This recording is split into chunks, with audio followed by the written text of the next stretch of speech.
অনেকেই মানে বেশিরভাগ রোগী বা রোগীর আত্মীয়রা, বিশেষ করে মা জাতীয় যত আমাদের রোগীর আত্মীয় থাকে, অভিভাবক থাকে, তারা ছুটির সময়, রোগীর ছুটির সময় জিজ্ঞেস করেন যে ডাক্তার সাহেব কি ডাক্তারবাবু অথবা স্যার, আমরা এই রোগীকে কতখানি পানি খেতে হবে, অথবা সুস্থ একজন মানুষ কতখানি পানি খাবে।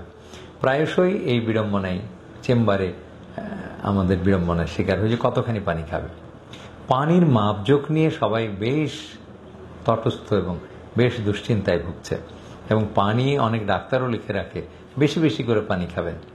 এই বেশি যে কতখানি বেশি তা কিন্তু স্পেসিফিকভাবে বা সুনির্দিষ্ট করে ওজন করে দেয়া হয় না যে কতখানি বেশি। ঠিক ওই যে কেকা ফেরদৌসির রান্নাঘর অনুষ্ঠানে যেমন দেখা যায় পরিমাণ মতো লবণ দেবেন, তো এই পরিমাণ মতো পানি খাবেন।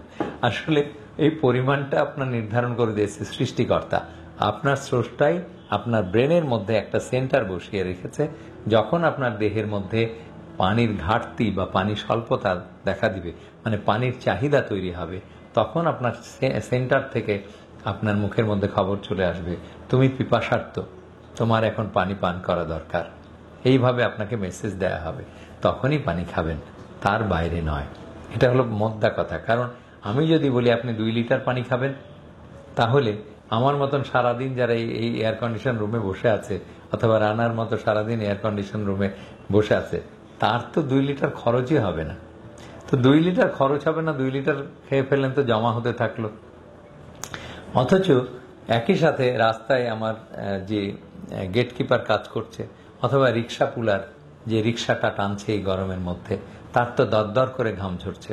অথবা আমার বাড়িতে রান্নাঘরে যে মহিলা কাজ করছে, হ্যাঁ, সে মাই কাজ করুক, স্ত্রী কাজ করুক, অথবা কাজের মেয়ে কাজ করুক, তার শরীর থেকে ঘাম ঝরছে।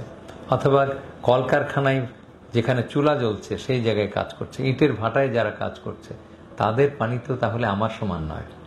তা কাজেই ডাক্তার কখনো বলতে পারবে না যে আপনি কতখানি পানি খাবেন। আপনার পানি আপনার চাহিদা অনুযায়ী খাবেন, সেটাই হলো আসল কথা। কখনো কখনো আমরা কিছু কিছু রোগের ব্যাপারে বলে দিই যে এতটুকুন পানি খাবেন। যেমন কিডনি ফেল করেছে যার সিকেডি, ক্রনিক কিডনি ডিজিজ, তাকে বেশি পানি খাওয়ালে আরও বেশি বিপদ ডেকে আনা হয়। কাজেই তখন আমরা বলি যে না, আপনি 1 থেকে 1.5 লিটারের মধ্যে পানি খাবেন। এই 1 থেকে 1.5 লিটার কেমনে মাপযোগ করা হলো? আপনার আগের দিনে যতখানি পেশাব করেছেন, আপনি ধরে নিলাম 1 লিটার প্রস্রাব করেছেন, তার সাথে 500 মিলি যোগ করে 1.5 লিটার। 500 মিলিটা কোত্থেকে আসলো? এই 500 মিলিটা আপনার শরীরের অব্লিগেটরি লস, মানে আপনি বুঝতে পারলেন না, ঘাম, নিঃশ্বাস প্রশ্বাস, পায়খানা, এসব কিছুর মধ্যে দিয়ে 500 মিলিলিটার বা 500 মিলি খরচ হয়ে যায়। এই 500 মিলি তাহলে 1 লিটারের সাথে যোগ হলো, সুতরাং 1.5 লিটার পানি আপনি খেলেন। এটা হলো যাদের অসুস্থতা আছে তাদের জন্য সীমাবদ্ধতা। কখনো 1 লিটার বলে দিই আমরা, কিন্তু যাদের শরীর সুস্থ আছে তাদের মাপজোক নির্ধারণ করবে রোগী নিজেই, যে কতখানি সে পানি খাবে। আমি আরো মজা করে বলি যে আপনি কি জিজ্ঞেস করেছেন যে কয় কেজি চালের ভাত খাবেন? তো রোগী বলে যে না স্যার, আমি তো তা জানি না, আমার পেটে যেটুকু ধরবে সেইটুকুন ভাত খায়। বলে তো পেটে যতটুকুন আপনার পানি ধরবে ততটুকুনি পানি খাবেন, অতিরিক্ত পানি কেমনে খাবেন? তো অতিরিক্ত বেশি বেশি বেশি পানি খেলে তো বমি লাগবে অথবা শরীর খারাপ লাগবে। তো তাই হয়। কাজে অতিরিক্ত পানি সবার জন্য নয়, আবার কম পানিও সবার জন্য নয়।